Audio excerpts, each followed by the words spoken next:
The Simuka team visited H.E. Vakuru, where he is taking a break from his office duties to get a feel of how he is enjoying his holiday during the new wave of COVID-19. He had this to say.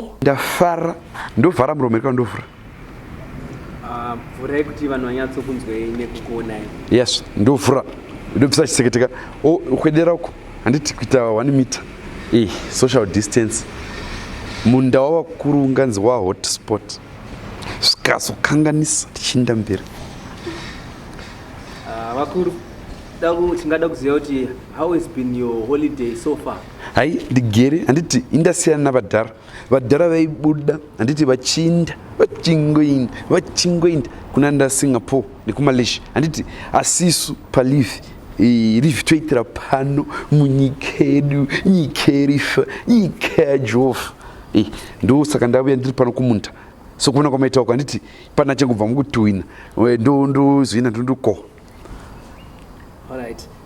So 2021 COVID 2.0 is said to be coming out and hitting very hard. What are your words to the people of Zimbabwe? Hai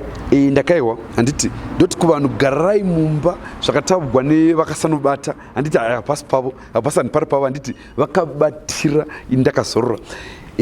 vakataura vakati vanhu vose ngavagare kumba handiti saka ndoda kuti vanhu vachengetedze murawo iwoyo kunzi garai kumba hazviri kushata kwazvo handiti ndonga mutondera Shalini ndoreva cyclone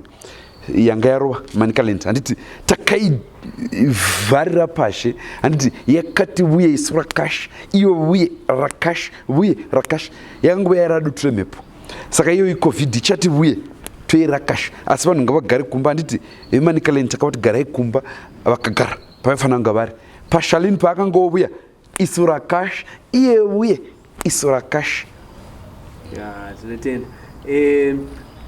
So munotiwo nenyaya Mazim Danso Stars anova Fantan Levels eNdama vanova vari kusungirwa nyaya yekunge vachita host a gig on the 31st of December. Hai Dama handimuzivi handiti takatongohwa rotogwa staraka mbiri asati anayo kana anayo ndiye zvimwe pamwe ndiye anofanira kutovharikwa uye nyaya yaLevels naFantan yakandishungurudza handiti ndaitaura namaizuro vachiti vana vachafari uzukuru vaiti kana yorireyo kuti Levels riibe naFantan kureva kuti vanhu vose vaifara handiti asi yezvi yangova ribe nokuti havakabahwa zvo ndakati dambudziko rakadzoka roti ndandisipo dai ndandiripo havaipinda mukati handiti vakomana vekumatapi vakomana vaifanira kungotogwa handiti vorwa neshamu inomunyu shamu yakavafanira kure kwaisa kuchizarira saka inhau yokuti pandichadzoka muofisi kupera kwomwedzi ndichaitarira hunge varipo kana vasina kuzowavo ndandakavafonera aiwa kwete kuti vabuditsa vakomana handiti kuti hai vakomana ndevedu handiti vanoimba zvavanhu vedu vana veZimbabwe saka zvaibvira vakomana vaiviya kumunda kuno handiti pamunda wavakuru munda waJehovha munda werifa wayavosakura handiti for 30 days vorega kuchipinda muchitorongo nekuti yezviva vana vemumbare vasurikirwa paya pataiti vana vadzikama iyezvi taakuvona vachatanga kupfachuka vachingomwashuka munyika yerifa. Right. So President, how are you managing social distancing here at your farm, considering that a lot of people look up to you and some usually come up to you? And pano tine social distancing kutanga pagedhi handiti uye pamapinda mazvivona tabva pagedhi toenda paloni yamavona pamberi apa handi yakasipesana itori nesocial distancing loni muchaiona chakuratidza iloni iyoyo toenda kuseri kumabagoko atori nesocial distancing handitika imwe pamuri nepandiri pane social distancing uye mamaski topfeka zvisekete zvedu saka ndoti kuvanhu vari kumusha kana muri ikoko kana umwe oda kukupa ndiro igamuchire wakadedemara nepashure handiti kuitira social distancing yedu. Tinotenda. 2020 was a tough year, so what are your plans for us in 2021? 2021 takati igore rokuti Zimbabwe iva nemapapiro handiti uye makavona veopposition handiti takataura kuti vachamwashuka handiti vachatanga vari A voenda paB voenda paC voenda paD voenda paE voenda paX Y kuguma muZ handiti kana vapinda muZ vauya kumusangano wevanhu unotanga naZ handiti ipenga udzoke kwavakatangira ndokwavachagumira saka 2021 igore rokuti vose vachauya kubig homwe yandakamboreva paya ndizvo chaizvo. Takaonawo vakuru veopposition vari kufamu ende nezvimwe zvakangoitikawo nguva iyoyi kuopposition kokoko mungaone mashoko here amungada kuti hai ndakavaona famu nomunda handiti zvakasiyana famu icommercial handiti kuvaka nokufidha nyika yedu nonga vanhu vakazviona uye mapicture atiinavo atakambobudisa gwendo guya anoratidza kuti wedu redu ifamu handiti munda mirefu minda yajehovha handiti yakarohwa pfumvutsa chinokuradzai kuseri paya mumunda pavanorova negejo uye gejo takati rinokonzera soil erosion handiti saka gejo vachiri baya madhonga achimuka gejo vachiri baya makoronga achimuka zvino kuno mastream cultivator kungoti waru macomrades tichiwaranura handiti tichirima saka hai ndakavavona ngati abudo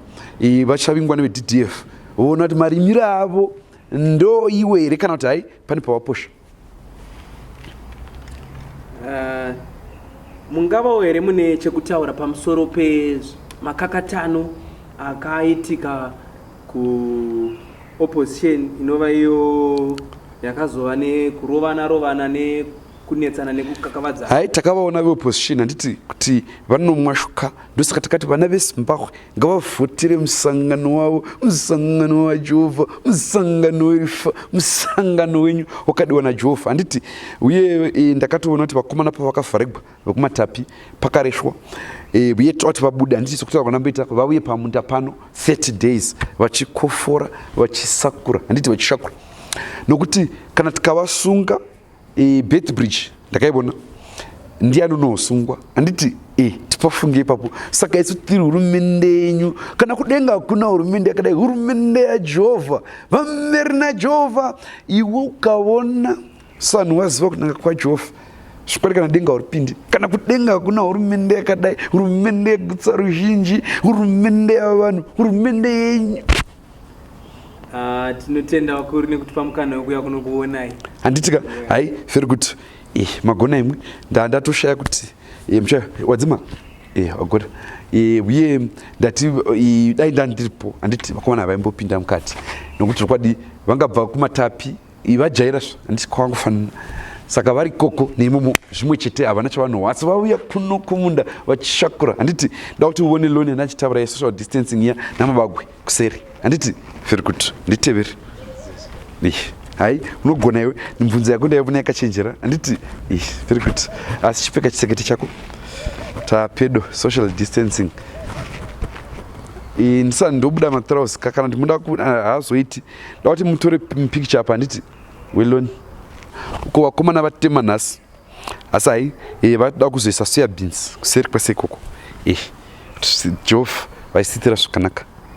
handi mazviona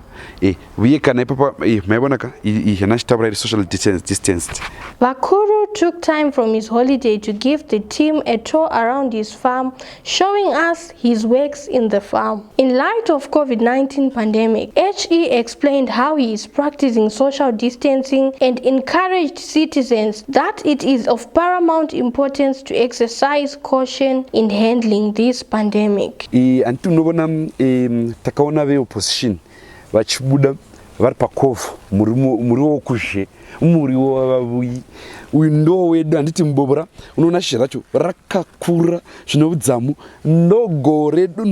rajehovha gore mbeyananda gore vanofamba nesu tinofamba vanosara vanorya kovhu isu tichirya mubobora wedu ndo paya patakati murivo namapotato taireva iwoyu muriwo wedu atakakura tichirya kana ruva iri handiti nyika yakagara ipapa yakasesemugwa neshisha unoona uye ipapo tichaita manhanga asingabviri ndo paya pataireva kuti development ntisu handiti vanomwashuka vachimwashuka hai mobudza vana mbudzi yadhura vavazotora murivo